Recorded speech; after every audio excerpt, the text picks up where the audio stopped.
All right, so after a bunch of speeches about all the great things Congress intends to do, they nominated Mike Johnson, basically citing Trump's endorsement. And after a floor vote, a backdoor discussion with 3 holdouts, 2 of them came back, changed their vote, and Johnson was elected Speaker.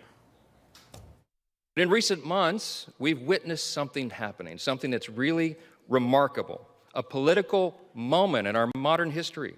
A groundswell of Americans from every state, race, and religion who now demand that we put the interest of Americans first again, and we will. In coordination with President Trump, this Congress will give our border and immigration enforcement agents the resources that they need to do their job. We will secure the border, we will deport dangerous, criminal, illegal aliens, and finally finish building the border wall. Respectfully, Mr. Speaker, you better. Democrats obviously nominated Hakeem Jeffries, and because Democrats are all basically incapable of anything but groupthink, they all voted for Hakeem in lockstep. So 3 Republicans initially did not vote for Johnson, leaving him originally too shy of the 218 he needed.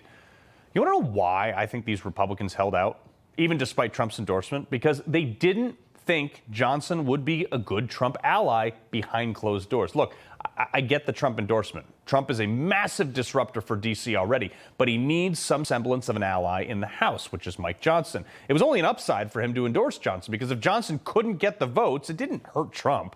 But if Johnson got the votes without Trump's endorsement, it would have hurt his legislative relationship for the next 2 years. Let's look at the people who voted against him in round 1 and why. You had Massey, Norman, and Keith Self, okay? Keith Self was endorsed by Donald Trump and has publicly supported him on basically every occasion. Norman was originally a Trump supporter. He even voted against certifying the 2020 election, but then endorsed Nikki Haley in 2024. Massey endorsed Trump in 2024 after originally supporting Ron DeSantis, but he's a die-hard libertarian. So let's look at a few reasons why these guys might have voted against Mike Johnson. It wasn't because they didn't like Trump. So I think the first one, honestly, the FISA court. Johnson built a ton of allies that may have actually even helped propel him into the speakership in the first place by saying that he would not authorize the FISA courts again. Yet the first thing he did when he became speaker was reauthorize the FISA courts again. Johnson promised to release all the January 6 tapes. We haven't seen all those yet. On many occasions also, he insinuated a balanced budget and no more omnibuses and individual bills on 12 separate budgets. Yet we had CR after CR after CR and no actual budget at all. And I think the biggest thing to consider here for at least 2 of these holdouts is that they didn't think that Mike Johnson would fully execute the Trump agenda when it counted. Now, I think Trump knew this as well, but he was hedging his bets, and here's why. Trump told Johnson, and this is, I don't know if anybody knows this yet, but Trump told Johnson in private, I know this from speaking to a number of representatives now, that the only thing he wanted in the recent budget deal was a debt ceiling increase. And Johnson didn't tell anyone in leadership on the Republican side about that conversation until after the 3rd bill passed at the last minute, the Friday before the holidays, without a debt ceiling increase. So for the people screaming that Johnson is part MAGA agenda, is he? I hope with the total grasp on the government from Republicans, he becomes that. But that was the reservation of many of, and I talked to a lot of people who honestly even voted for Mike Johnson round 1 and were still concerned about this themselves. But they did it out of party unity. So to get those last 2 holdouts, though, Johnson had to go into deal making, which Johnson said he wouldn't do. My simple message to my colleagues is make suggestions about process improvements. We're open to that at all times, but I don't make deals with anyone. There's no quid pro quo here. I don't do anything in exchange for a vote other than commit to make this institution work as effectively and efficiently as possible.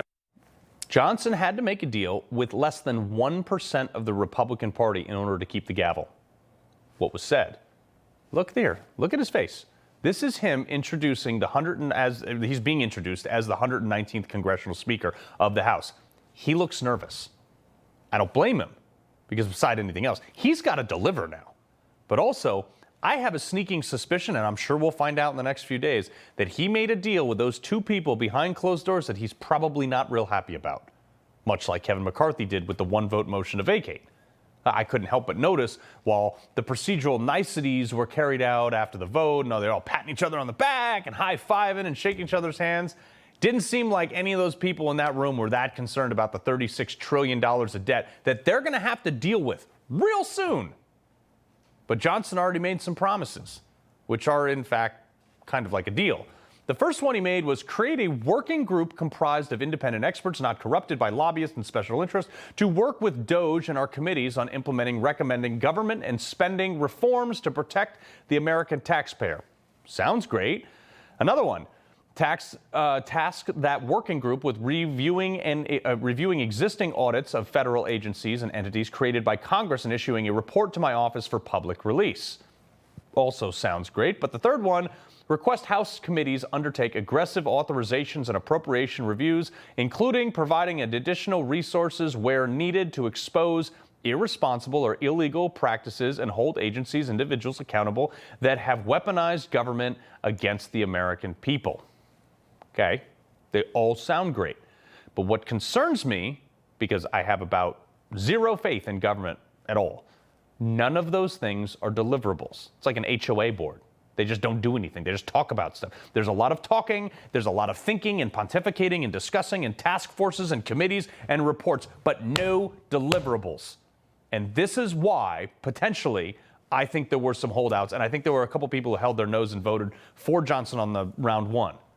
Because Mike Johnson did not deliver to the satisfaction of many Republicans, including myself. And we're worried that he actually doesn't even have a hold on the House of Representatives with this slim a margin. And I worry that he's not as loyal to Trump as he insinuates. That's where I stand, at least. But he's Speaker now. And I want him to be successful. I really do, folks. But the fact that he didn't shut down the government, the fact that he put down a 1,600-page pork-filled continuing resolution after not discussing it with a single Republican in the House at all before it hit the floor, and only Democrats, that has a lot of people concerned, including me. 77 million people 2 months ago voted for Donald Trump, but only 75 million voted for the majority in the House. What was said, though, loud and clear, no more business as usual. So now, Mike Johnson, you have, starting Monday in the new Congress, 14 days to have bills passed that will be waiting on Donald Trump's desk for passage when he gets in. That's the mandate. He loves the Constitution. He fights for what's right. He hates the bad guys. He's a freedom warrior. He's your freedom warrior. Watch Carl Higbie every weekday on Newsmax.